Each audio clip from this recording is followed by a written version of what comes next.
tu m'inquiètes pas.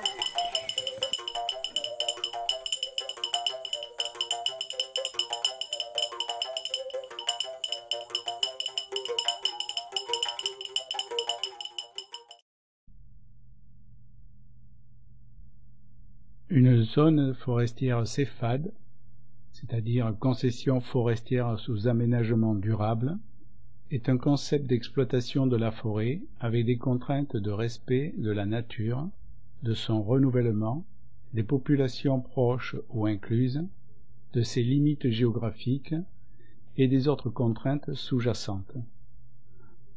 Dans notre cas, de la CEFAD du Haut-Tabanga, concédée à Rougier, il s'agit d'une concession adjacente à l'est des monts de Cristal et d'une superficie d'environ 200 000 hectares. On y trouve comme essence des Okoumé, Alep, Osigo, Andoum, Béli, Soro et bien d'autres. La faune y est fortement représentée par des éléphants, chimpanzés, gorilles ou mandrilles. Il est évident que ces contraintes CEFAD imposent à l'exploitant de ne prélever qu'un nombre réduit d'arbres à l'hectare et de faire une rotation sur une vingtaine d'années des zones d'exploitation. Bien entendu, elles ont un coût non négligeable.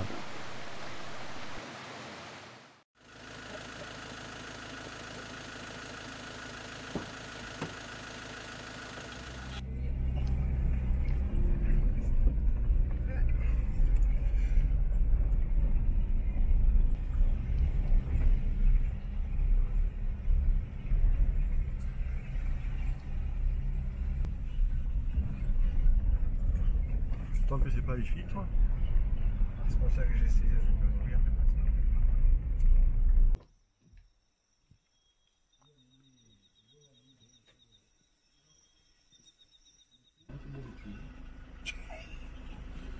Ou à travers, par une sepsie.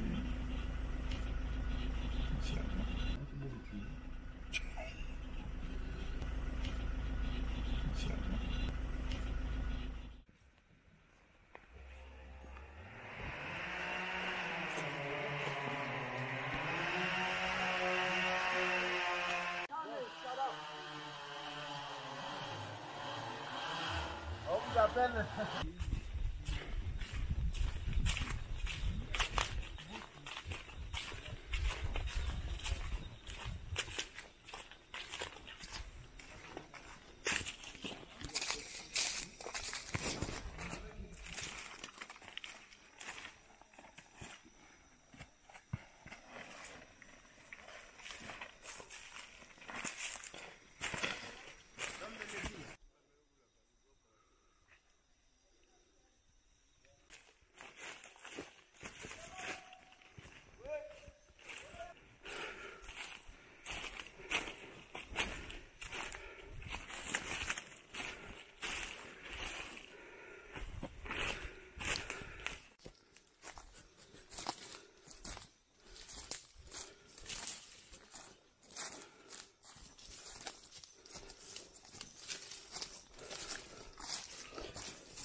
Donc ici sur la bande, vous avez le code de la parcelle, je disais, le code de la parcelle qui est marqué dessus, le numéro de pistage et l'essence, donc le type du bois.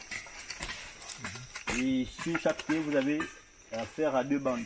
Donc il y a une bande qui est enlevée par l'abatteur, ce qui lui permet de faire son rapport. Et l'autre bande sera enlevée, c'est quand le bois sera débardé, débusqué, débardé. Donc le conducteur de bulle qui viendra prendre cette table, c'est lui qui va enlever la dernière bande. Voilà. Là, ils vont d'abord nettoyer, après nettoyer, ils vont voir la direction de chute, comment ça va se faire. Après, vous aurez à nous mettre en sécurité. Tous les détails, le chef d'équipe de l'abattage, il va vous donner tous les détails. Si vous avez des questions à poser, il va répondre. Voilà.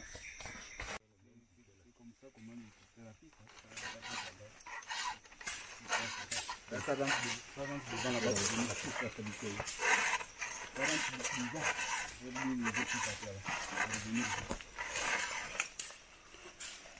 Actuellement, il y a discussion entre le chef d'exploitation et qui va nous donner les détails pour le sens d'abattage de l'arbre. Donc ici, vous avez la carte d'exploitation. c'est la carte d'exploitation. Ça, c'est le Béli qu'on a refusé. Le pied qu'on a refusé là-bas, qui était tout pourri. On l'a refusé parce qu'il est pourri. Et ça, c'est le Koumé. Non, pardon. Le Koumé, le 39. Celui-là, on va faire tomber tout à l'heure. Et ça, vous avez le numéro de pistage. 39. Après, vous avez l'étoile. L'étoile, c'est-à-dire, il y a une tige d'avenir. À côté, c'est le padouk là. Le petit padouk. Donc, comme on peut le voir sur cette vidéo, l'abatteur est en train de préparer la base du tronc. Oui. Et dans quelques secondes, il va récupérer le bandeau d'identification sur la droite de celui-ci.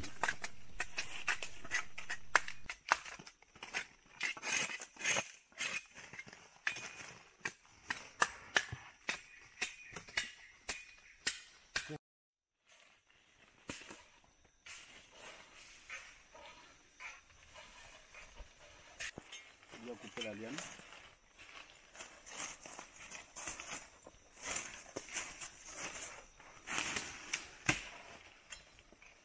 Dernier affûtage de la lame. Voilà, Ici. l'affûtage. Donc lui, quand il va faire son abattage, il doit savoir qu'il y a une tige d'avenir à côté, il doit faire attention. Vous allez remarquer, quand vous marchez sur la piste, il y a des croix jaunes, parfois c'est rouge, donc c'est des bois protégés. C'est-à-dire protégés, ils seront pour le couper par la suite quand ils auront par la poussé. suite, voilà, c'est Voilà. ça. Dans 10 ou allez, 15 ans. dans 20, 30 ans après. Mais il n'y a pas que les arbres d'avenir qu'on protège. On protège aussi les arbres fruitiers. Les arbres fruitiers, celui-là c'est un arbre fruitier, donc les animaux bouffent ça, quand ils donnent des fruits, donc ça se bouffe. Celui-là, c'est quoi ça? Ça c'est l'envoûte. Ah, c'est l'emboute, le trichocépha. L'abattage contrôlé. Ici, à Rouge, nous avons fait l'abattage contrôlé. Nous allons d'abord enlever les contreforts gênants. Après enlever les contreforts gênants, nous procédons à l'entaille. Après l'entaille, à charnière. À charnière, après, on garde une ou deux pattes de retenue selon les contreforts de l'arbre. Et la piste de fuite, elle est faite à plus de 15 ou 20 mètres. Allez, nous enclenchons le bois pour la fuite de l'arbre. Et après, nous allons regarder toute la procédure dans laquelle nous avons effectué. Bon, ok. Et comment il faut le faire? Comment tu sais que celui-là, il va là-bas? Nous regardons d'abord le côté là où il y a plus de branches qui pèsent, la plus grosse branche, où il y a les trois branches. Le côté où il est penché, s'il n'est pas penché, s'il est droit, nous regardons les plus grosses branches. Parce que l'arbre présente souvent C'est le poids qui va c'est le poids, oui. Voilà. Parce qu'il donne plus par les plus grosses branches. Et c'est par là que l'arbre doit avoir la chute. Donc, il y a aussi un autre détail. Oui, et puis le sabot aussi quand même qui dirige un peu. Il y a aussi un autre détail concernant les directions de chute. En fait, il y a la grosse branche, il y a aussi parfois les termitières.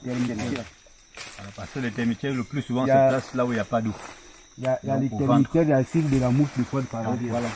Si on vient par l'arrière, sur le dos, c'est-à-dire quand il pleut, là où l'eau coule. En saison de pluie, l'eau coule et ça donne la forme de l'herbe verte comme ça là. Oui, oui, la Donc mousse. ça aussi, ce sont des signes de direction de chute, si vous voulez. Quand on arrive sur un pied, on regarde ces trois paramètres.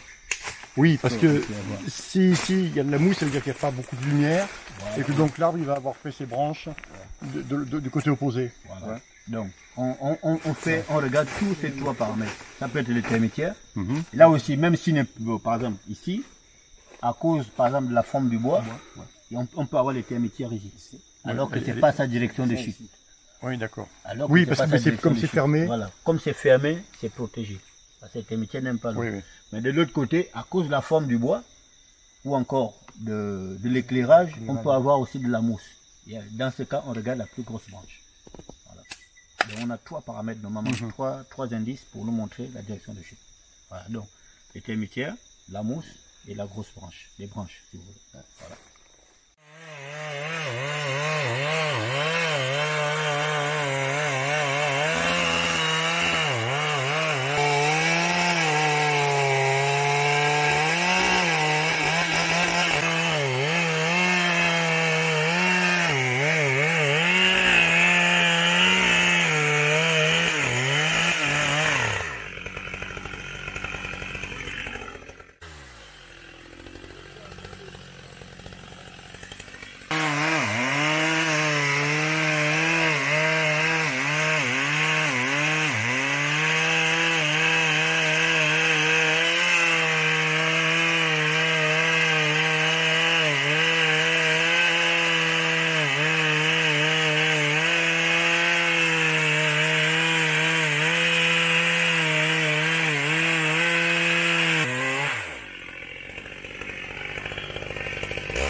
on a enlevé les contreforts pour trouver la forme de l'arbre pour nous permettre de prendre l'entaille. Et après, enlever les contreforts, là il a fait ce qu'on appelle le chanfrein. Le chanfrein, ça permet l'arbre de glisser lors de la chute. Ça permet l'arbre de glisser pour qu'il n'y a pas de éclats, le bois ne se sent pas lors de la chute.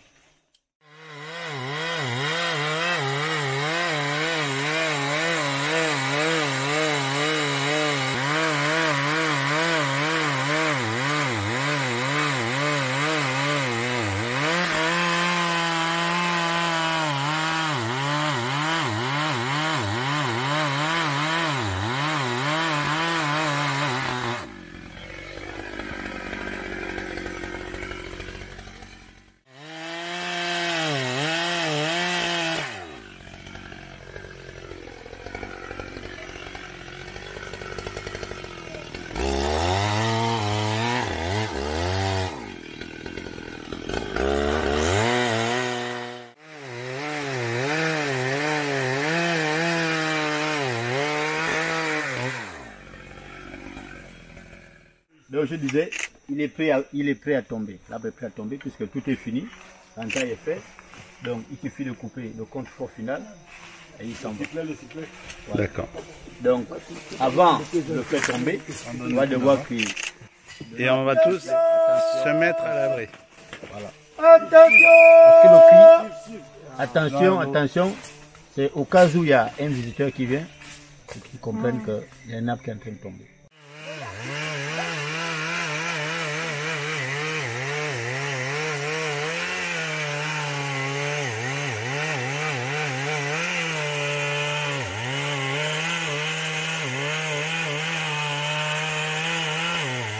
Attention, le petit peu de venir. Ouais.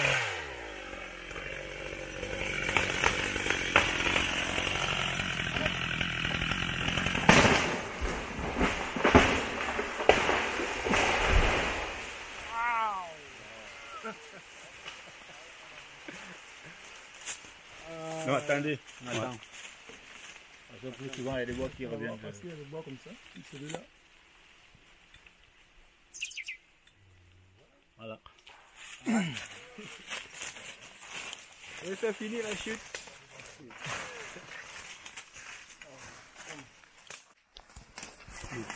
Ok. Bon, là nous avons terminé notre bataille. Là, on fait le compte de la bataille. Là, nous avons la charnière qui est un élément de sécurité. La charnière, c'est un élément de sécurité, c'est ce qui permet à l'arbre, même s'il change de direction, qu'il ne passe pas par l'arrière. Donc c'est la petite chaîne qui reste. On garde la charnière. Ici nous avons notre plancher qui est bien. Ici c'est le plancher. Nous avons notre plancher qui est bien ici. Et la pâte de retenir elle est bonne. Pas d'arrache, tout est bon. Et l'abattage elle est parfaite. Dans l'ensemble. Dans l'ensemble c'est réussi. Voilà.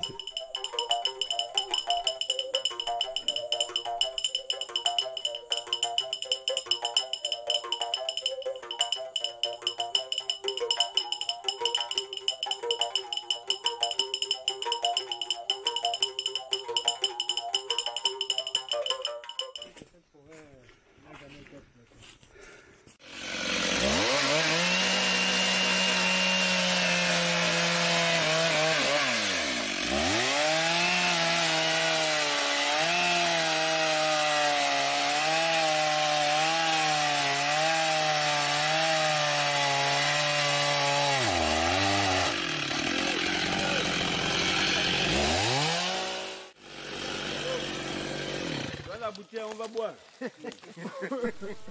C'est quoi ça? L'eau. Lors de cette deuxième coupe, nous allons assister à un phénomène relativement rare. En effet, lorsque la lame de la scie va atteindre le cœur de l'arbre, de l'eau va jaillir comme s'il s'agissait d'une source miraculeuse. Il n'y a bien entendu aucun mysticisme là-dedans, mais simplement de l'eau qui s'est emmagasinée au fil du temps dans le tronc lors des orages.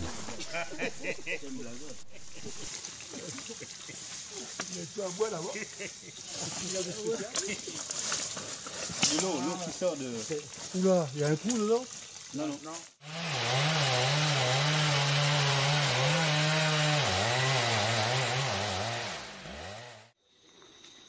Nos yeux, ils voient comme ça.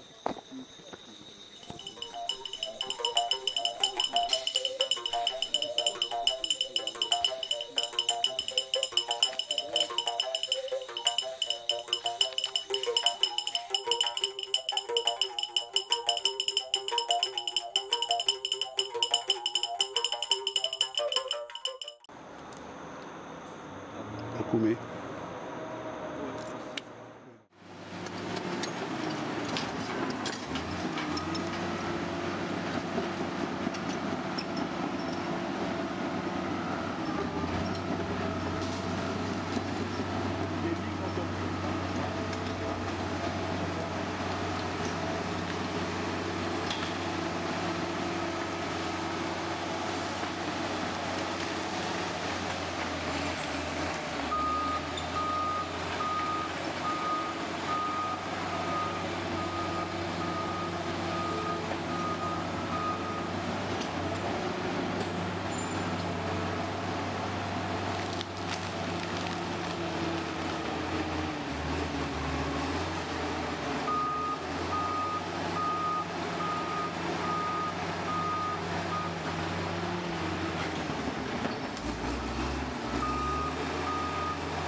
On va appeler en l'air, on va prendre ce qu'on apprend, après on revient, sans pourtant toucher aux autres. C'est ça, c'est pourquoi on est certifié sous aménagement durable. Voilà. Oui. Donc ça nous permet de gérer. Pour que ça se régénère rapidement. Voilà.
Là, il a parce que c'est une grosse bille.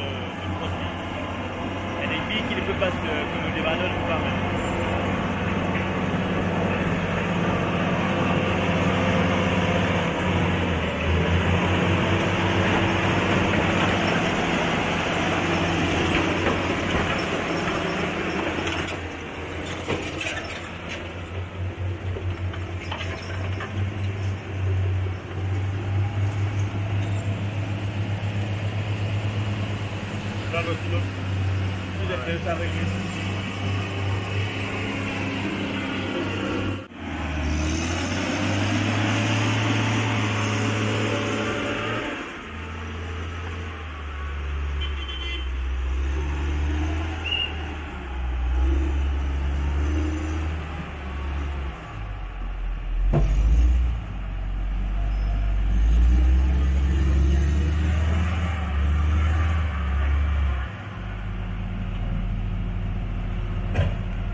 RDS, c'est qu'il y a une partie qui va aller en déroulage, l'autre partie qui va aller en ciré.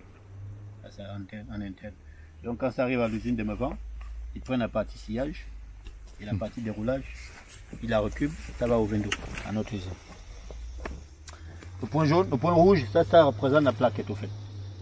Donc on a un système de plaquettes avec une numérotation bien définie. Donc par CFAD, on a une couleur de plaquette par CFAD. Donc ici c'est la plaquette rouge. Donc on met le point jaune à l'absence de plaquette, selon notre procédé, quoi. Voilà, quand il n'y a pas de plaquette, on met un point jaune, un point rouge. Oui, oui. Voilà. Dans les autres CFAD, vous allez arriver à Ivindo, vous allez voir le bleu, le point bleu, c'est la plaquette bleue de là-bas.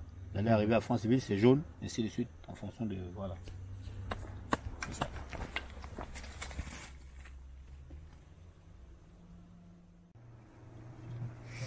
Affichez où?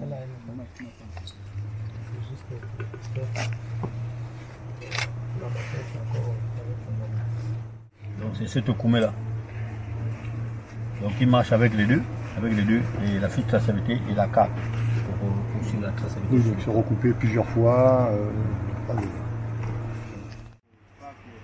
L'exploitation de Mukongo, c'est là où se passe la transformation du don au niveau de la forêt. Quelle parcelle? 131. Si. Puis nous débattons le bois avec des machines qui amènent le bois depuis la forêt. Là où le bois était abattu, on fait à l'abattage et avant nous et après nous. Donc après l'abattage, nous on rentre avec les machines. Ouais. On va tirer le bois qui vient ici, ça c'est du côté du parc. Et là nous avons des spécialistes comme des compteurs couverts, des compteurs traceurs qui faisons le travail et les tronçonneurs qui coupent le bois sur place au niveau du parc. Et en ce moment, on le pique. Comme la vie là, elle vient de sortir. Et là, on l'a tronçonné. Tout à l'heure, on va la couper.